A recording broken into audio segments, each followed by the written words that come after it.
Azhikkal തീരത്തിന് 80 kilometre അകലെയുണ്ടായ കപ്പൽ അപകടത്തിൽ നിന്ന് രക്ഷപ്പെടുത്തിയ 18 പേരെ മംഗലാപുരത്ത് എത്തിച്ചു. അപകടത്തിൽ പൊള്ളലേറ്റ 5 പേരെ മംഗലാപുരം AJ ആശുപത്രിയിലേക്ക് മാറ്റും. പൊള്ളലേറ്റ 2 പേരുടെ നില ഗുരുതരമാണ്. വിവരങ്ങളുമായി സരീഷ് PK ചേരുന്നുണ്ട്. സരീഷ്, വിവരങ്ങൾ. അല്പസമയത്തിന് മുമ്പാണ് മംഗലാപുരത്തേക്ക് ഈ 18 പേരുമായി കപ്പൽ എത്തിയത്.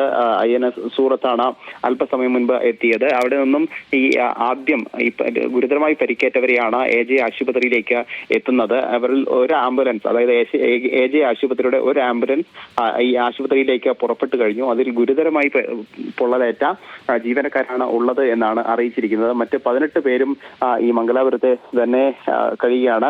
അവരിൽ 4 പേരെയാണ് ഗുരുതരമായി പരിക്കേറ്റ 2 പേരും, അതോടൊപ്പം തന്നെ മറ്റ് 2 പേർക്ക് കൂടി പൊള്ളലേറ്റിട്ടുണ്ട്. അവരെയാണ് ഇപ്പോൾ AJ ആശുപത്രിയിലേക്ക് മാറ്റുന്നത്. മറ്റുള്ള ആളുകളുടെ പരിക്കുകളൊന്നും തന്നെ ഗുരുതരമല്ല. അതുകൊണ്ട് തന്നെ അവരുടെ എമിഗ്രേഷൻ ഉൾപ്പെടെയുള്ള നടപടികൾ പൂർത്തിയാക്കി ഈ പ്രാഥമിക ചികിത്സ നൽകി മറ്റ് ആശുപത്രികളിൽ പ്രാഥമിക ചികിത്സ നൽകി റൂമുകളിലേക്ക് മാറ്റും എന്നാണ് അറിയിച്ചിട്ടുള്ളത്. പക്ഷേ ഇതിൽ 2 പേരുടെ, അത് ഏതൊക്കെ രാജ്യത്തിലുള്ളവരാണ് എന്ന കാര്യത്തിൽ വ്യക്തതയില്ല. പക്ഷേ ആ 2 പേർ, ഗുരുതരമായി പൊള്ളലേറ്റ 2 പേരും മറ്റ് പൊള്ളലേറ്റ 2 പേരും, അങ്ങനെ 4 പേരെയാണ് അടിയന്തരമായി ഈ ആശുപത്രിയിലേക്ക് മാറ്റുന്നത്. അതിൽ ഒരു ആളെ വഹിച്ചുള്ള ആംബുലൻസ് ആണ് ഇപ്പോൾ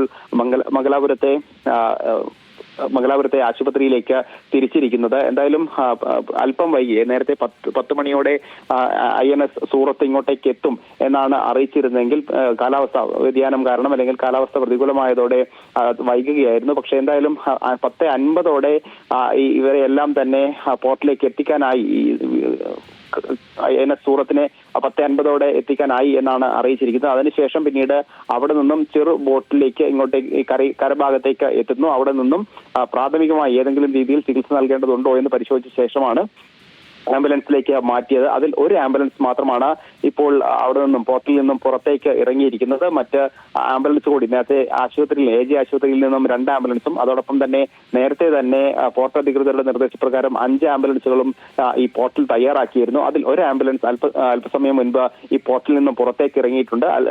അധികം വൈകാതെ ഈ AJ ആശുപത്രിയിലേക്ക് എത്തിക്കും എന്ന് തന്നെയാണ് അറിയിച്ചിരിക്കുന്നത്.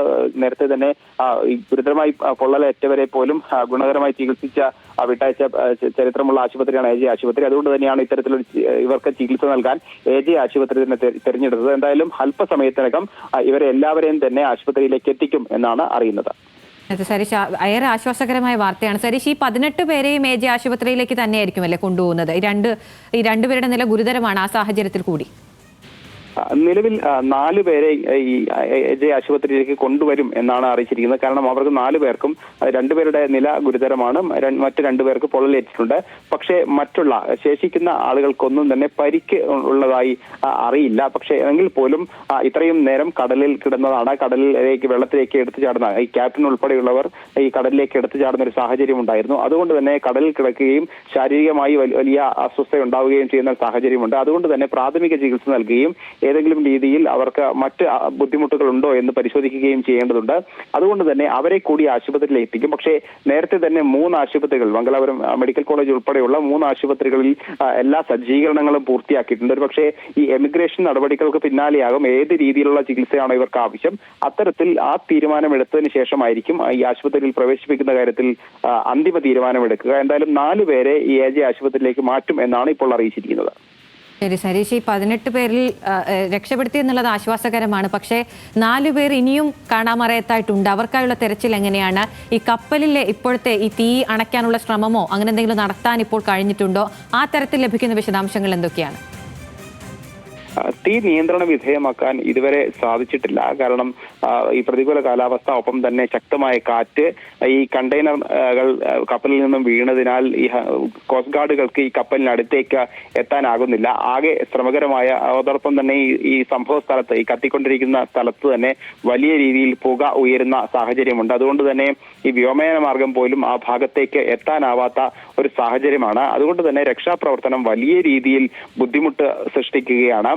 ആദ്യഘട്ടത്തിൽ ഈ കോസ്റ്റ് ഗാർഡുകൾ കൂടുതലായി എത്തിച്ച് രക്ഷാപ്രവർത്തനം അതീവ വേഗത്തിൽ പൂർത്തിയാക്കാം എന്നായിരുന്നു ധാരണ ഉണ്ടായിരുന്നത്. പക്ഷേ അത്തരത്തിൽ ഈ ഏതാണ്ട് ഇതിനോടടുത്ത് എത്തിയപ്പോഴാണ് സ്ഫോടക വസ്തുക്കൾ ഉൾപ്പെടെ, അതായത് ഗൺ പൗഡർ ഉൾപ്പെടെ ഈ കപ്പലിലുണ്ട് എന്ന് അറിയുന്നത്. അതോടെ ഈ അടുത്തേക്ക് പോയാൽ ഒരു പക്ഷേ പൊട്ടിത്തെറിക്കാനുള്ള കണ്ടെയ്നറുകൾ കൂടുതൽ പൊട്ടിത്തെറിക്കാനുള്ള സാധ്യതയുണ്ട് എന്ന് കോസ്റ്റ് ഗാർഡ് തിരിച്ചറിയുകയും ഒരു നിശ്ചിത അകലം പാലിച്ചുകൊണ്ട് മാത്രം രക്ഷാപ്രവർത്തനം നടത്താനുള്ള ശ്രമമാണ് നടന്നത്. അതിൽ ഏറ്റവും പ്രധാനപ്പെട്ടത് 140ഓളം കണ്ടെയ്നറുകൾ സമാനമായി പൊട്ടിത്തെറിക്കാൻ സാധ്യതയുള്ള രാസവസ്തുക്കളോ അല്ലെങ്കിൽ വിഷാംശം കലർന്ന കെമിക്കലുകൾ ഉൾപ്പെടെയുള്ളവ ഉണ്ട്. അത്തരത്തിൽ പൊട്ടിത്തെറി ഉണ്ടായാൽ അത് രക്ഷാപ്രവർത്തകർക്ക് പോലും വലിയ രീതിയിലുള്ള വെല്ലുവിളി ഉണ്ടാകും. അതുകൊണ്ട് മാത്രമാണ് ഇപ്പോഴും ഈ കപ്പലിനടുത്തേക്ക് പോവാൻ സാധിക്കാത്തത്. അതോടൊപ്പം തന്നെ വലിയ രീതിയിൽ കാറ്റ് വീശുമ്പോൾ കണ്ടെയ്നറുകൾ പെട്ടെന്ന് തീ പടരുന്നൊരു സാഹചര്യമുണ്ട്. 500-ലേറെ കണ്ടെയ്നറുകളാണ് ഈ കപ്പലിൽ, ചരക്ക് കപ്പലാണ്. അതുകൊണ്ട് തന്നെ 500-ലേറെ കണ്ടെയ്നറുകളാണ് തൊട്ടടുത്തായി അടുക്കി വെച്ചിരിക്കുന്നത്.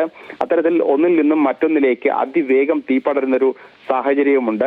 അതോടൊപ്പം ഈ പൊട്ടിത്തെറിക്കുന്നതോടൊപ്പം തന്നെ മറ്റ് കണ്ടെയ്നറുകൾ ഈ കപ്പലിന്റെ വശങ്ങളിലേക്ക്, കടലുകളിലേക്ക് അല്ലെങ്കിൽ കടലിലേക്ക് വീഴുകയും ചെയ്യുന്ന ഒരു സാഹചര്യം കൂടിയുണ്ട്. അത്തരത്തിൽ ആ കണ്ടെയ്നറുകൾ ഈ കപ്പലിനോട് ചേർന്ന് തന്നെ കിടക്കുന്നതിനാൽ അടുത്തേക്ക് പോകാനാവാത്ത സാഹചര്യമുണ്ട്. അതോടൊപ്പം തന്നെ ഈ നിയന്ത്രണം വിട്ട കപ്പൽ ഇപ്പോഴും ഒഴുകിക്കൊണ്ടിരിക്കുകയാണ് എന്നാണ് കോസ്റ്റ് ഗാർഡ് അറിയിച്ചിരിക്കുന്നത്.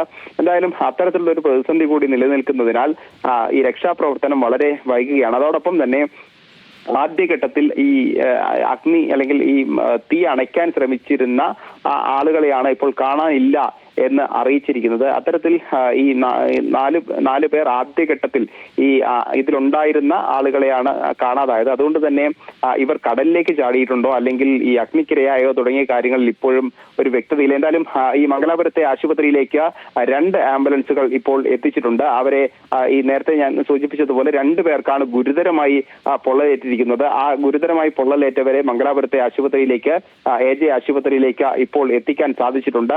അവരെ അടിയന്തര ചികിത്സയ്ക്ക് വിധേയമാക്കും. അതോടൊപ്പം തന്നെ എത്ര ശതമാനം പൊള്ളലുണ്ട് എന്ന കാര്യത്തിലും ഇതുവരെ ഒരു വ്യക്തതയില്ല. കാരണം ഇതുമായി ബന്ധപ്പെട്ട് ഏതെങ്കിലും രീതിയിൽ ഈ കോസ്റ്റ് ഗാർഡിനോ അല്ലെങ്കിൽ INS സൂറത്തിലുള്ള ജീവനക്കാർക്കോ ഏതെങ്കിലും രീതിയിൽ ഈ കരയിലുള്ളവരുമായി ബന്ധപ്പെടാൻ സാധിച്ചിരുന്നില്ല. അതിന്റെ റൂട്ട് മാപ്പിൽ മാത്രമാണ് എത്രത്തോളം പെട്ടെന്ന് എത്താനാകും തുടങ്ങിയ കാര്യങ്ങളിൽ വ്യക്തത വരുത്താനായിട്ടുള്ളൂ. അതുകൊണ്ട് തന്നെ എത്രത്തോളം പൊള്ളൽ ഈ ആളുകൾക്ക് ഉണ്ടായിട്ടുണ്ട് എന്ന കാര്യത്തിൽ ഇപ്പോഴും വ്യക്തതയില്ല. അപ്പോൾ സ്വാഭാവികം ഘട്ടത്തിൽ പരിശോധിക്കുക എത്രത്തോളം പൊള്ളൽ ഇവർക്ക് പരിക്കേറ്റവരെ അവിടെ നിന്ന് രക്ഷപ്പെടുത്തിയവരെ മംഗളൂരിൽ എത്തിച്ചിട്ടുണ്ട്. മംഗലാപുരത്തെ ആശുപത്രിയിലേക്ക് അവരെ മാറ്റിക്കൊണ്ടിരിക്കുകയാണ്. സരീഷ് ബി കെയാണ് വിവരങ്ങൾ നൽകിയത്.